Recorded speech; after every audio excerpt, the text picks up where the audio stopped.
Assalamualaikum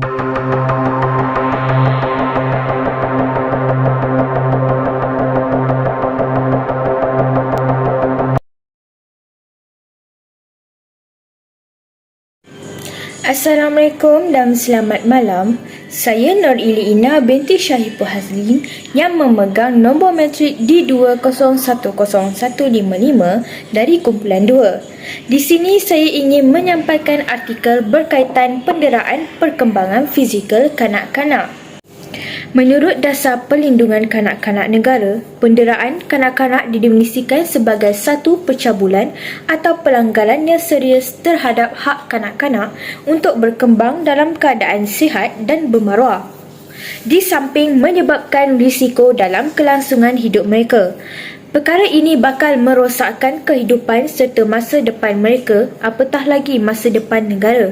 Sedar atau tidak, negara kini berhadapan dengan satu persoalan besar tentang tahap kelangsungan hidup generasi hari ini disebabkan krisis yang melanda kanak-kanak dari pelbagai sudut termasuklah penderaan. Dasar Perlindungan Kanak-kanak Negara menggariskan 4 jenis penderaan kanak-kanak iaitu penderaan fizikal, emosi, penderaan seksual serta pengabaian.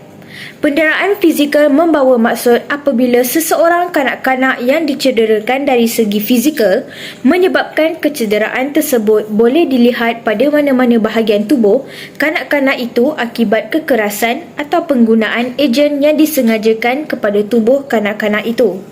Ini juga boleh diertikan dengan keganasan secara fizikal. Tindakan ini boleh menyebabkan kecederaan otak, lebam yang teruk, kecacatan anggota tubuh, retak, patah tulang, lecur atau terbakar, dicucuh dengan putung rokok dan sebagainya. Penderaan jenis ini boleh terjadi disebabkan tumbukan, tamparan, sepakan, gigitan, goncangan, pukulan, cengkaman atau sebarang bentuk yang mencederakan sama ada niat atau tanpa niat.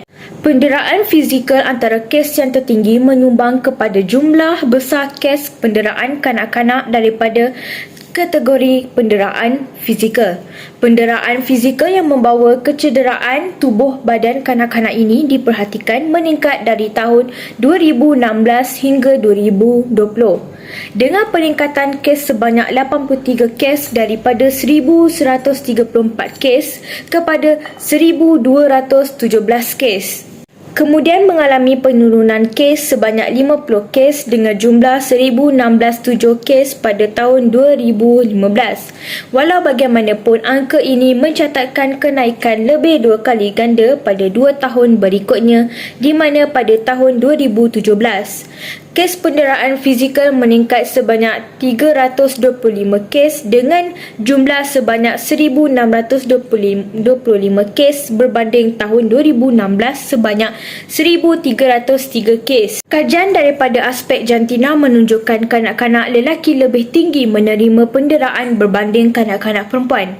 Hal ini mungkin disebabkan kanak-kanak lelaki ada kalanya bertindak melawan kata-kata atau perbuatan ibu bapanya yang menyebabkan pemangsa menjadi lebih bertindak di luar kawalan.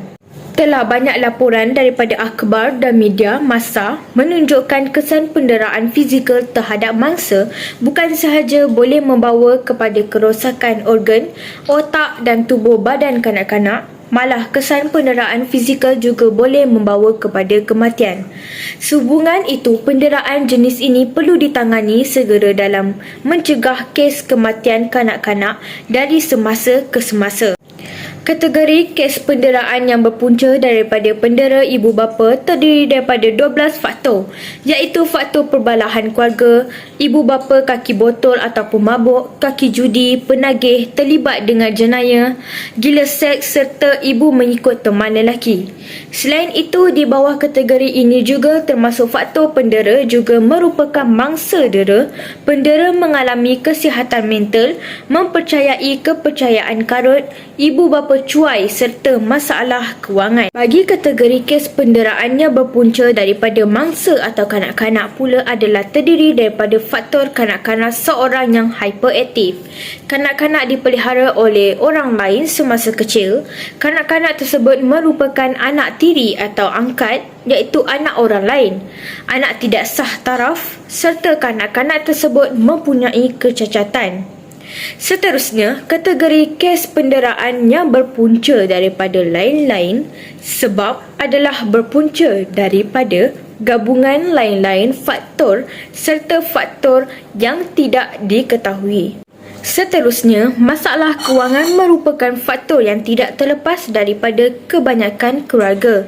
Apabila kewangan tidak dapat diuruskan dengan baik, anak-anak menjadi mangsa penderaan dan pengabaian terutama dari sudut hak asasi yang tidak terjaga.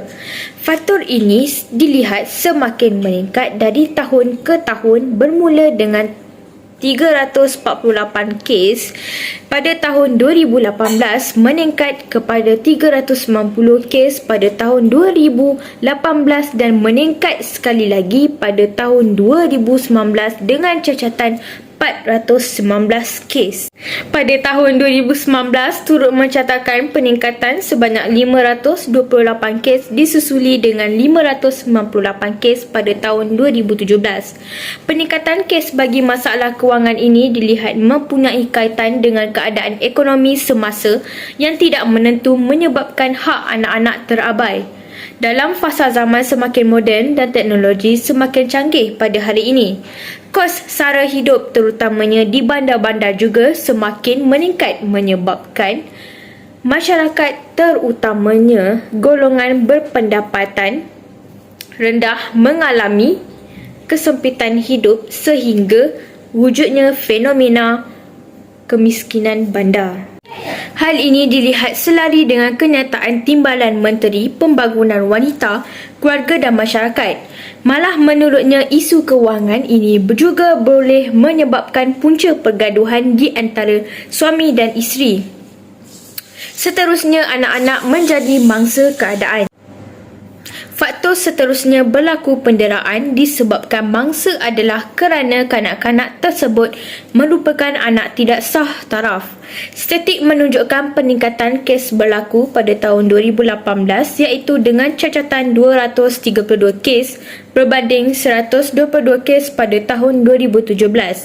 Tahun 2019 pula merekodkan penurunan kepada 183 kes disusuli peningkatan 216 kes pada tahun 2019 sebelum turun semula pada tahun 2020 dengan cacatan sebanyak 174 kes. Faktor ini berlaku disebabkan kanak-kanak ini dilahirkan tanpa kerelaan ibu atau bapanya, menyebabkan ibu bapa cenderung untuk melakukan penderaan terhadap kanak-kanak tersebut. Malah sejak anak tidak sah taraf ini dalam kandungan, tekanan sehingga mewujudkan kekecewaan, situasi sukar serta krisis dialami oleh ibu apatah lagi setelah dilahirkan. Peranan pihak berautoriti dalam menangani kes penderaan kanak-kanak. Dalam usaha menangani kes penderaan kanak-kanak, semua pihak terutamanya badan bereniti harus bekerjasama dan berganding bahu bagi mengelakkan angka-angka ini daripada terus meningkat.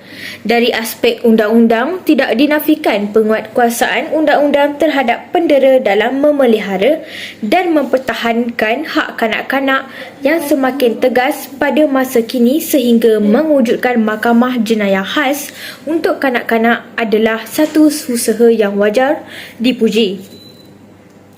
Hukuman yang dijatuhkan kepada pesalah sewajarnya menjadi tauladan kepada para ibu bapa dan masyarakat agar terus menghindari penganiayaan terhadap kanak-kanak. Dari sudut komunikasi dan media massa, medium ini perlu dimanfaat oleh pihak bertanggungjawab dalam meneruskan kempen kesedaran terhadap masalah penderaan kanak-kanak tanpa mengira musim tertentu dan medium tertentu sahaja.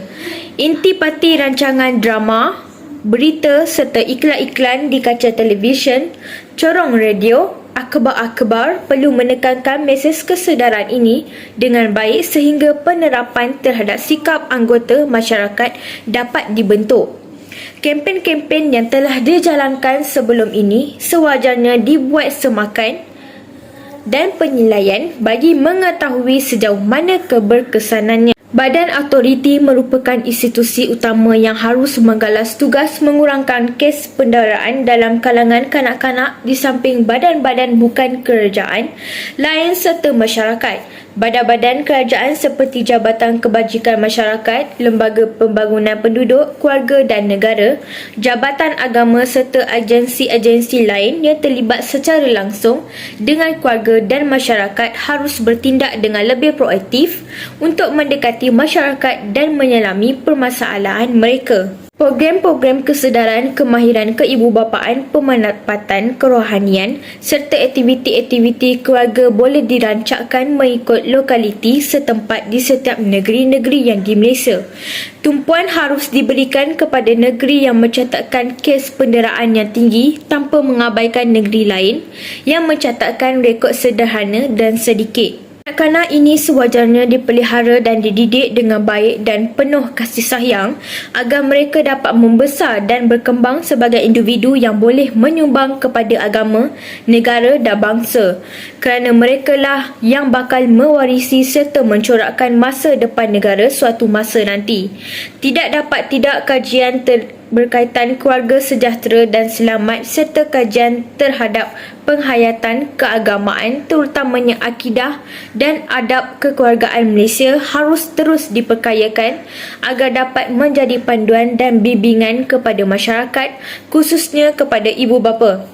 Diharapkan kajian berkaitan analisis faktor-faktor penderaan kanak-kanak ini dapat membuka mata masyarakat serta dijadikan sempadan dalam kehidupan. Sekian daripada saya, selamat malam.